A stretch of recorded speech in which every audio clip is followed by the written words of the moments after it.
and welcome to another episode from Season 6 of The Horrific Podcast. We're two friends who live in different places but share a passion for scary movies. Each week we pick a different horror movie and dissect it to figure out what it was trying to accomplish, how well it did, and maybe even some larger truths about why people watch horror movies in the first place. This season we're changing things up. We're devoting a whole season to reviewing Esquire's list of the 50 scariest movies of all time. In each episode, we'll break down a different movie, talk about how scary it really was, and then update our rankings to prove how much smarter we are than the other people on the internet. Thanks for joining us, and we hope you enjoy the conversation. As we continue to work our way through Esquire's list of the 50 scariest movies of all time, we have now arrived at a movie from 1960 called Eyes Without a Face.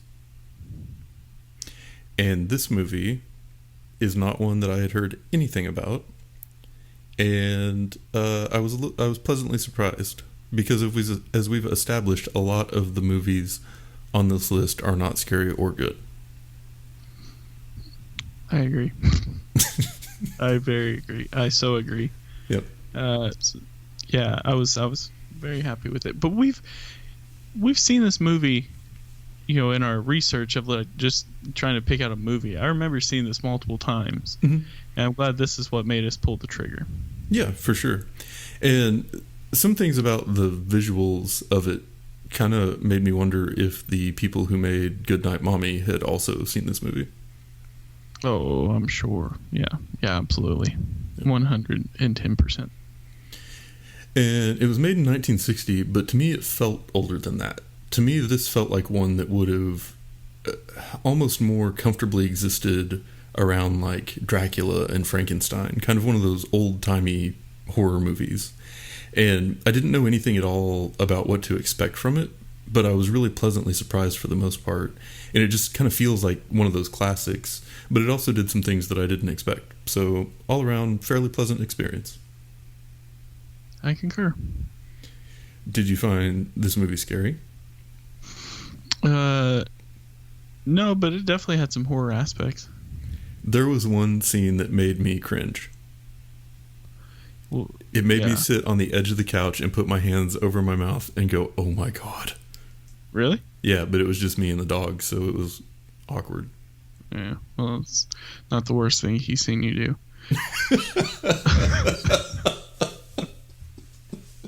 Yeah, no, I will say this with this movie. I was extremely happy that this movie was on the list. I actually watched it twice between yesterday and today. Well, and I will not tell you how I watched it today, but I watched it twice.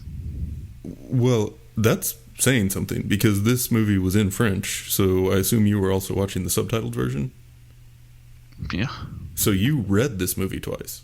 Yeah, I've been reading a lot lately, but that's impressive. That's not to brag. Just been reading a lot. Movies. Been reading a lot of movies lately. Our sound's out on our TV. Oh, really? That sucks. But I felt like I had to watch it twice because I couldn't. My ADD would kick in, and then I'd be like, "Oh shit, I'm just gonna wing it," and then it's like, I feel bad. I gotta go back and Yep. Yeah. Well, cool. Because this is something that you can look at your phone for 2 seconds trying to find a fact because you're listening, like you have no idea what's going on. Yeah. What they're saying. So. Yeah, and there was kind of a lot packed in there. So I'll introduce it, then you can do your fun facts, and then we'll get into it. Also, just so you know, I did a lot of practicing of my French pronunciation, so I'm going to totally nail this intro. In 1960, Lux Compagnie Cinématographique de France released director Georges Franju's French horror film Eyes Without a Face. This movie tells the story of a talented surgeon who is determined to repair his daughter's face that had been horribly disfigured in a car accident. While the doctor's intentions may be noble, his methods are not, and the viewer gets an up-close view of every gory detail. While it received approval from the censors, this movie still generated a lot of controversy due to its content at the time, but it has generally developed a positive reputation among fans and critics alike over the years. It can currently be rented for streaming on Amazon Prime Video. Very good. Mon frere. Mon frere. So what did you learn about it? So I learned a couple things about this movie. One thing specifically that I learned was that there's not a lot of, like, when you find, like, when you're trying to find facts on old movies, generally you're doing pretty good. Yeah. Spend enough time. Freaks, I mean, I think I found like 12 different websites with different facts. It was interesting. This one, there wasn't too many. I don't know if it's just because Google was like taking out all the French facts, like translate. So I had to rely on Old Faithful. But anyway, something very interesting. John Carpenter once suggested selecting the mask that Michael Myers wore in Halloween was influenced by Edith Schaap's mask in the film. Oh, nice. Yeah, yep. There were some definite similarities there. Totally made sense, yeah, after I read that. Another thing that I read was that when this movie came out, critics were kind of just tearing it apart. Like, weren't the greatest. Not all, obviously. But most. Kind of like we did with Under the Skin. I don't even remember that movie. Until now. Sorry. Anyway, so there was an English film critic for the Spectator that was nearly fired for writing a positive review about the movie. Which is funny. Because writers are idiots and should be fired. Good thing all of our writers live in the no spin zone. This is an obvious fact. I just have to mention it because it's the greatest song of all time. Billy Idol's Eyes Without a Face from the album Rebel Yell. Counterpoint, Careless Whisper, but go on. It got pushed, man. Anyway, another fun fact about this, because it's the second greatest song of all time, is Billy Idol released a song called Eyes Without a Face, and on his album Rebel Yell, the song features background vocals by Idol's girlfriend. I mean, the little chorus is Eyes Without a Face. He sings that, but in the background, she says the French name of this film, which I think it's like Les Incompetents or something. Les yeux sans visage. Si. My wife spent a couple weeks in France, so I know that. Okay.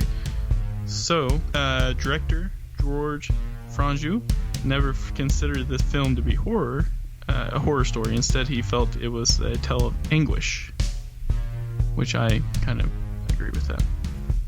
Yeah. The film, this one I thought was kind of cool, and I wish they would do more of. It was re-released uncut in U.S. theaters for the first time on Halloween night in 2003. Doesn't say. Oh, nice. But yeah. I really wish they would do more things like that. Tulsa's actually starting to do stuff like that. Well, releasing movies that had been out previously, and some horror and all that at the Warren. Oh, at the Warren. Yeah. It's not going to fix the fact that the Warren's terrible now. What's that? New owners, dude. Well, it didn't like AMC or something, but yeah, someone stupid. I hate them. Yeah. No, I just assumed you were talking about Circle Cinema, because they've always kind of done stuff like that. But yeah, I guess I'm stuck in my little small town, thinking wise.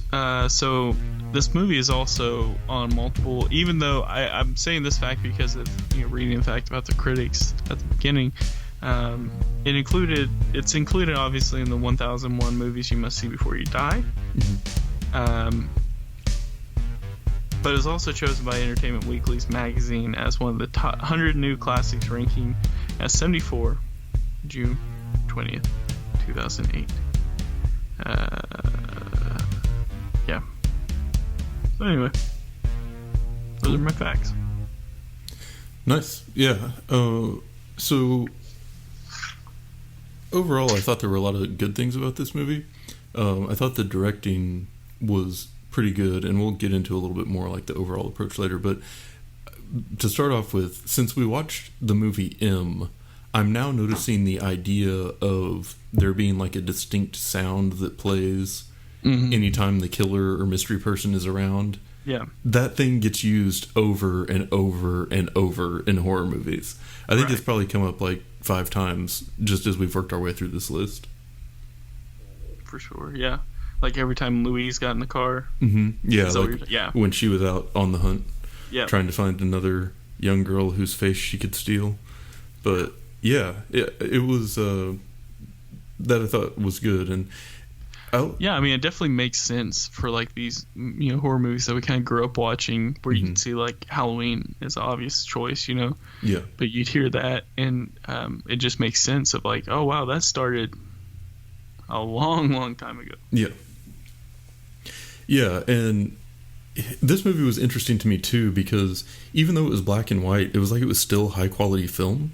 Yeah. Like it was just this really weird, like everything was really crisp and clear and easy to see, even though it was still in black and white, which is kind of a weird mix, because I would think that, you know, at this point you would expect, like an American movie probably most definitely would have been in color at this point. But I think that being in black and white actually worked really well for it, and probably let it get away with some things that it wouldn't have been able to otherwise if it had been in color. Yeah, I was thinking, so while watching this, I had watched the movie Clerks not too long ago, and I was thinking to myself, like, I feel like this is a better film quality than Clerks, which came out, you know, I don't know, 40 years after this, right? Or maybe like 30 something. Yeah. But yeah. Yeah, and one example that I thought was just kind of cool was, so the mask that the girl wore was white, but she was also French, so she was incredibly white. So when wearing the mask, you really couldn't tell where it stopped. Yeah. And she just looked like a mannequin. And I feel like that was super effective and creepy, and did Very exactly what they were trying to do with it. Yeah. But then another example, so this is the scene that got me, was when he straight up cut that girl's face off. Yes, I agree. Yeah. The whole scene was so uncomfortable, and it was just like extremely silent except for him breathing and them talking a little bit and some very light sound effects. Yeah. But watching him just like draw like the line he was going to cut around her face, and then just dig in with that scalpel and go around, and I'm just like, oh my god, this is so uncomfortable and terrible. And then he like gets done, and it's like, nope, you're not off the hook now. Now you have to watch him actually remove it. And just, my god, that was But the if that had been in color and they had tried to do that with the special effects available at the time, I think it would have been super unconvincing. But because it was in black and white, they were able to do it in a way where they didn't really have to get super detailed and close to what that would actually look like. Like your brain could kind of fill in the details, which made it even that much more engaging and intense and terrible. Yeah. When that face cutting off scene happened, it was just it made me extremely uncomfortable. Like you felt it in your face. You felt the sharp scalpel doing that. And like you said, I mean, like when they pulled it off and you briefly see under it, you know, and it looked like it was, you know, I don't know, it was amazing. And it was also like they used that when the scalpel was cutting, like it was dripping the blood. It was just, that was very, very, very good, very intense. Like for a like you said, movie from the 60s, it's like, Jesus, I did not expect this. Like Andy Griffith is going on right now, and that's Yeah, and then another scene I really liked was when you see the daughter's face for the first time. Yeah. The way that they presented that, because they had kind of kept it like purposefully just out of view the whole time. But then when you saw the other girl wakes up and she's like looking up and sees her hanging over her, but they reveal it to you that way, like you're pinned down and just waking up and seeing that for the first time, made it such a more like dramatic and like uncomfortable thing, because you're finally getting to see that thing that you wanted to see, but it's not super clear, and it's putting you in the shoes of someone that's in like a confined and dangerous situation. So again, just using what they had, the technology level that they had, the filming technique that they had available, I thought that was just really well done. Yeah, it made me think of Freddy Krueger's face. Yeah, for sure. I was thinking I thought like of Freddy Krueger, but then I also thought like, man, I wonder how she blinks, just because the eyes were so protruding. But yeah. I mean, I think like overall, I mean this is for sure like, you know, horror movie. You have the hunter, which is Louise, going out. Wait, wasn't that her name? Yeah, Louise. Yeah. Going out hunting the victims. You had the whole, you know, Dr. Frankenstein thing going on with the mad scientist going on in the basement of the doctor's office, and you know, all the victims, but specifically the torture victim of Christiane. It was just, I don't know, it was on point. This movie I was thoroughly impressed. There were definitely like questionable acting parts. I thought specifically like with the doctor, like when he's getting or asked questions by the police, like I felt like he kind of threw it off. That wasn't, I don't know, it just didn't feel too realistic. Like I felt like he should show like some bit of like kind of being scared in a way, but so as far as things that I didn't think worked as well, I feel like a lot of decisions were made to adapt this film to a way that it could be shown a lot of places in 1960, and that made them make kind of a different type of movie than what it could have been otherwise. Because like you were saying with the hunter and the mad scientist and, you know, the gore and everything else, like this could have been a super intense and like hardcore horror movie, like super traumatizing. But a lot of it, you know, like you said, what'd you say, like a quiet intensity or something earlier? For he didn't see it as a horror movie, he saw it as something anguish. Yeah, like it had more of that feel to it, almost like a, I don't know, like an intense drama, or it was just depressing. But I read something that said that the director Franju had been warned not to include too much blood, which would upset the French censors, to refrain from showing animals getting tortured, which would upset the English censors, and to leave out mad scientist characters, which would upset the German censors. And all three of those were prominent parts of the novel on which the screenplay was based.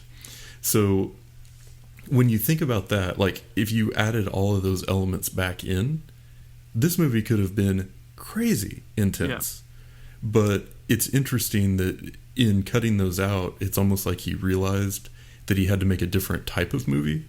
And so things were just a lot more subtle.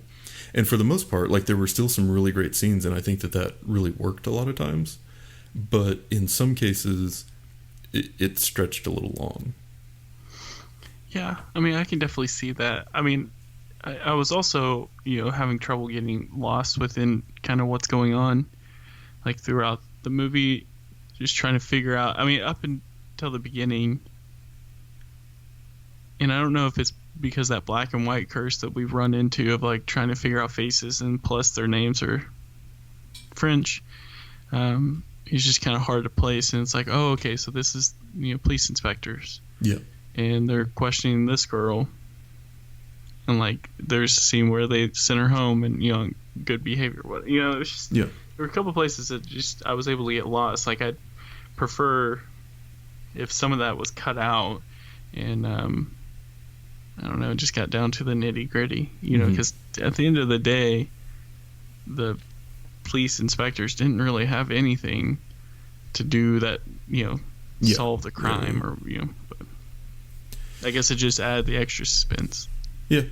Yeah, and I thought they did some really like subtle things to kind of shape the way you feel about the characters. Like when the daughter goes out and is petting all the dogs, it kind of made me think she deserved the face more than the other girl. Yeah. And then, what was the name of the lady who was doing the hunting? Louise. So Louise was the assistant who had like a I guess you would say cosmetic surgery done by the doctor earlier in her life. She had her face, yeah. Yeah, and so it was weird to me that they made you not like her by making her bottom row of teeth look like a fallen Jenga tower. Oh, Daniel. You can't make fun of people's teeth like that. Well, you can't make fun of British people's teeth because it's too easy. If they're from a different country, it's fine. That's a good point. Okay, yeah, you're right. Yeah. But yeah, so the ending of this movie, I'm curious to hear your take on, because I have an opinion, but I'm curious if yours is the same. So the cops decide to use the shoplifter girl from earlier in the movie as bait. And so then, of course, that all leads to the cops figuring out where they are and everything. And daughter lets the other girl go free, and then she stabs her mom in the throat. And then, not her mom, Louise, in the throat. Then she lets the dogs out, and they attack the dad. And then she lets the birds go free and wanders into the woods. So yeah, I think. Oh, sorry. So the movie felt like it was headed towards and it all comes crashing down. They get caught, and they're going to go to prison and be on trial. And then the cops are just like, nah, it's probably fine.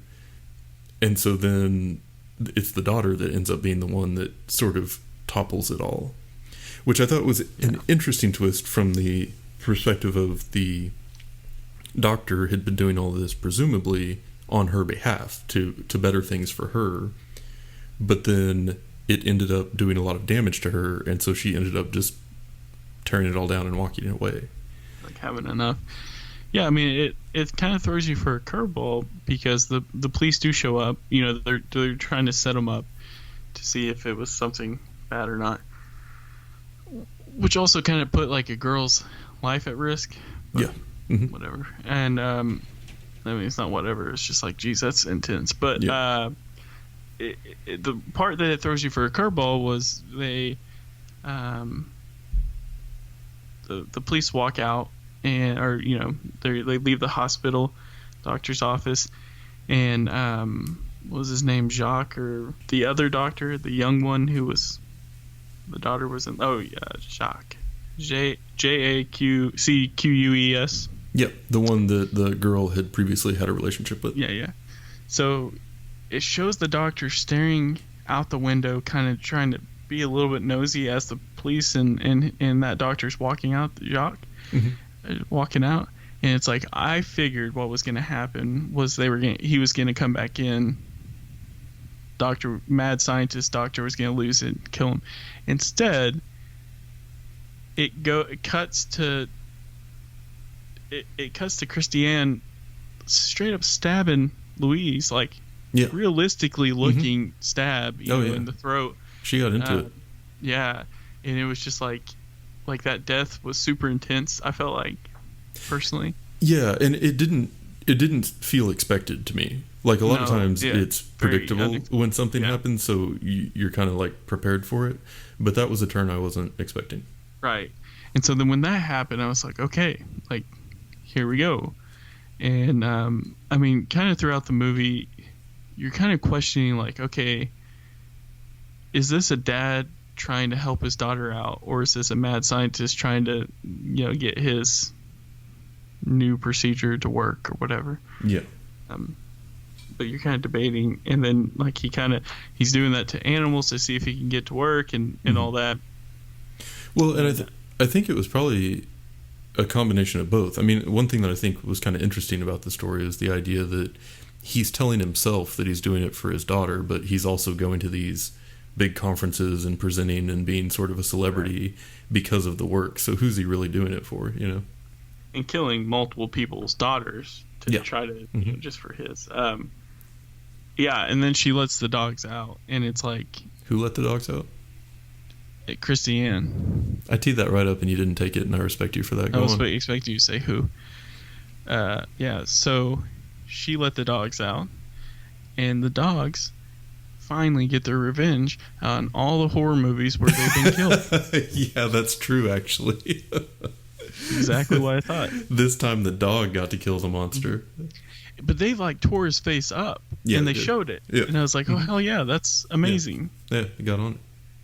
Yeah, I mean, if it was, yet again, if it was a movie in, 2019, probably wouldn't be that bad. Yeah. But it was 1960, and it was just like, oh, man, that's crazy. Yeah, and that's again, awesome. I don't think they would have been able to do that if it was in color. I don't think it would have been allowed to be shown. So, and kind of like, reminded me a little bit of Night of the Living Dead. Mm-hmm. In some of those scenes with the zombies, where it's almost like, holy crap, like compared to the other stuff on TV and in movies at that time, that's a drastic step up. But I guess with the black and white, they could get away with a little more.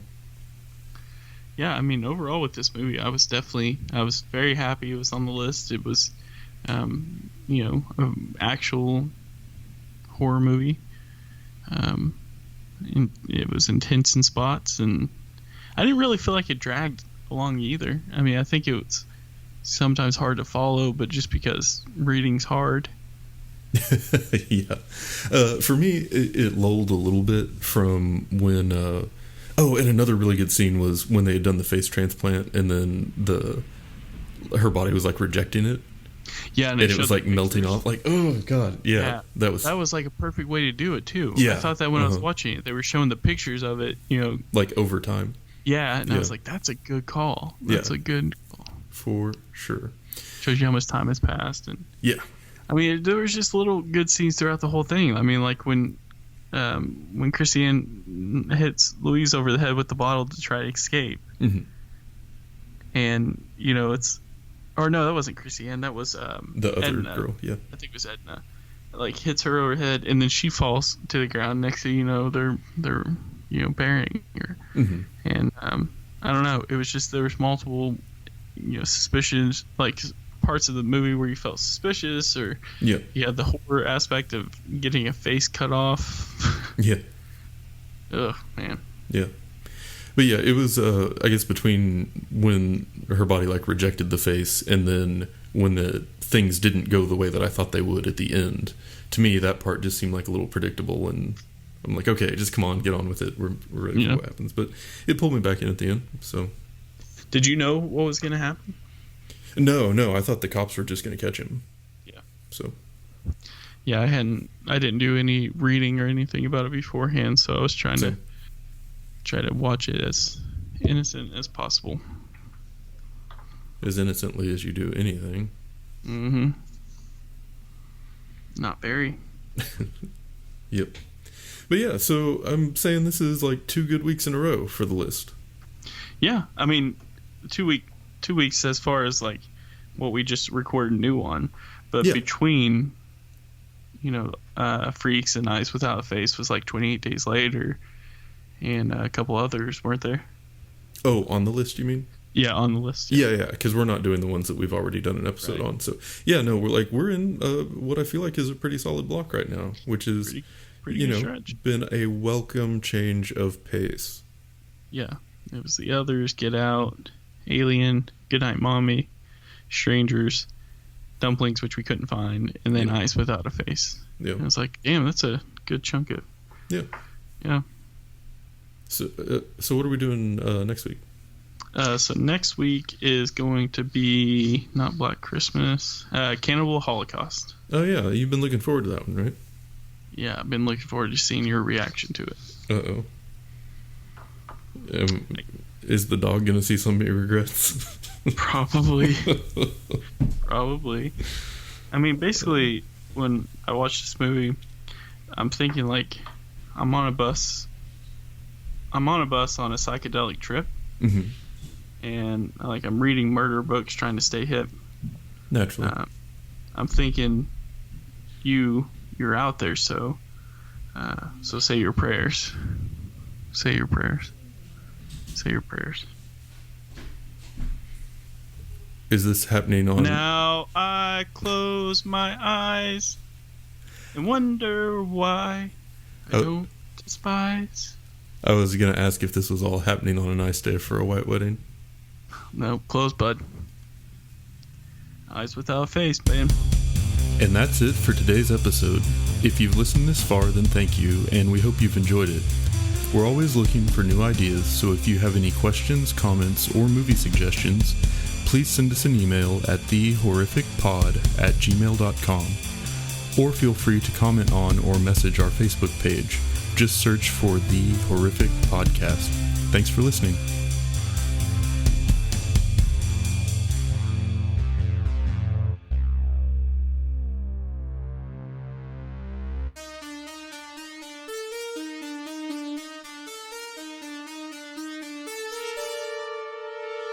So I don't know how to pronounce anything about this movie, about who made the movie, or about who directed the movie, or acted in the movie. So this will be fun. And I'll just call him Peter or Louise. What percentage? Or Inspector. What percentage of your notes did you say you have? I have 15% of my notes. And where are the rest? Well, Daniel, I guess what you could say is when I realized I didn't have my notes, I sat there and I thought, I'm all out of hope. One more bad dream could bring a fall. Just when I'm far from home, just don't call me on the phone to tell me that you're alone. It's easy to deceive. It's easy to tease, but hard to release. Eyes without a face. Eyes without a face. Eyes without a face. Got no human grace. Your eyes without a face. I spend so much time believing all the lies to keep the dream alive. I think we should probably just cut right there. It's not going to get any better. I forgot my notes, but guess what I printed off? Billy Idol lyrics. And what I was going to do was I was going to try to slip it in. It's like a phrase at a time. But I was like, I don't know if you get it. No, I wouldn't. Just decided to sing it. Nice. Amazing. Thank you. But now it makes me sad. Just because of the lyrical content? It makes me mad at the truth for loving what was you. Eyes without a face. I'll put them down, I swear. No, I'd say just keep doing it. All right, I'm going to start for real now.